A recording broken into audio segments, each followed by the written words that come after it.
So children, welcome to the video 3 in connection with the video 1 and video 2. If you take up all the videos in serial, you will be able to understand electricity very well, the basics of electricity very well. Now let us see, we talked about potential difference. So how do we create potential difference? One of the methods to create potential difference is using chemistry. So we know we take an acid dilute sulfuric acid in a beaker and we place copper plate and zinc plate, and we leave two open wires so that externally we can connect anything, any device over there. Now have a look. What will happen? By nature, when you study acid, bases and salt, you'll know acids that dissociate. So I'm so sorry. So acid will dissociate. Now here H2SO4 will dissociate into hydrogen ion and sulfate ions. So there is a sign which is relating to some of the molecules will dissociate and some of the ions will combine. So it's a dynamic equilibrium. The acid, when it is kept in a beaker, it is undergoing a process of constant dissociation and again joining over there. That is your chemistry chapter. But anyway, now what happens when the plates are there, the sulfate ions will move towards the zinc plate and they will neutralize, forming zinc sulfate, and they will release electrons. So the zinc plate is having abundance of electrons. That is why it is in negative potential. Abundance of electrons means negative potential or low potential. Now, so the zinc plate will have negative potential, that is low potential. The hydrogen ion will move. You know, in the reactivity series, hydrogen is above copper, so it can take electrons from copper and neutralize itself and leaving copper plate positively charged. So the copper plate comes at a high potential. Now see, it is not joined. So now this is electricity at rest. Electricity at rest. It's almost both the negative and the positive plates are looking at each other and the electrons are ready to move in case they get any way. So that is how you get your cell. It is written 6 volt or 7 volt potential difference. The cell is exactly like this, except the electrolyte over here is liquid. You get dry electrolytes or semi-liquid type electrolytes. In some of the cells you will get ammonium chloride. In the recent cells these electrolytes have changed. But the basic fact is the same, creating potential difference. There are two plates.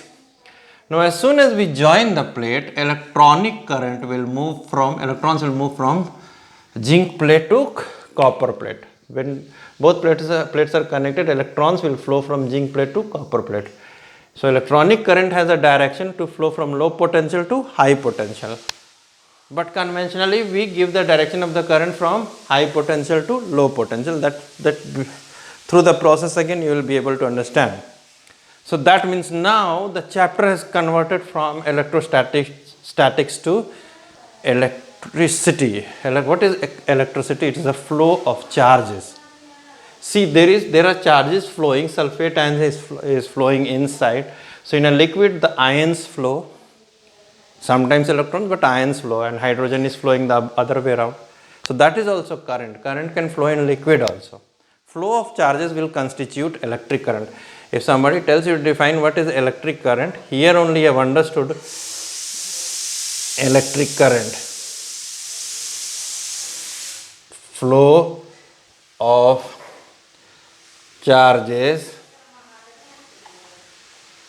constitute electric current. Flow of charges across points having potential difference constitute electric current. In metal wires normally the current is due to the electrons movement, and in liquids it may be due to ions or it may be due to electrons as well. So that is what is there. Now what is the qualitative definition of electric current? Flow of charges through a conductor which is connected to terminals having potential difference. Now suppose 50 coulombs of charge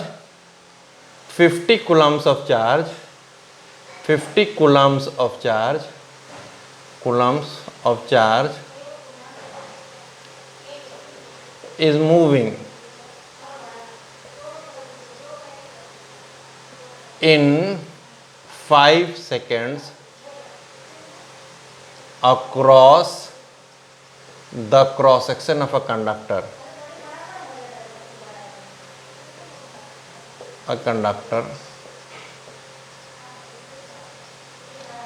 Calculate electric current. So it's very simple. Calculate electric current. It's very simple.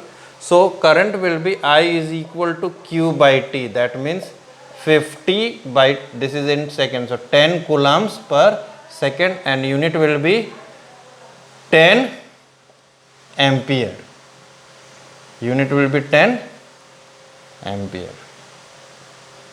So that is very important. So see, there is a qualitative definition. What is electric current? If somebody wants to explain, ask you, then you say, see, we create potential difference. There are electrons ready at the zinc plate, and there is scarcity of electrons at the copper plate. And then what happens when the current flows through the conductor? When the current flows through the conductor, then what happens? Electricity or electric current flows. So electricity is basically flow of charges. In liquid it is ions, and in wires it is electrons. How much is the quantitative definition? So if 50 coulombs flows in 5 seconds, then in 1 second it will be 10 coulombs. So the rate of flow of current is 10 coulomb per second, and coulomb per second is the current. So the unit, SI unit of current is either coulomb per second or it is ampere. And we basically measure the current by using a device called ammeter. Ammeter can be connected, and it's a ready-made device from where you can measure the current. So thanks a lot.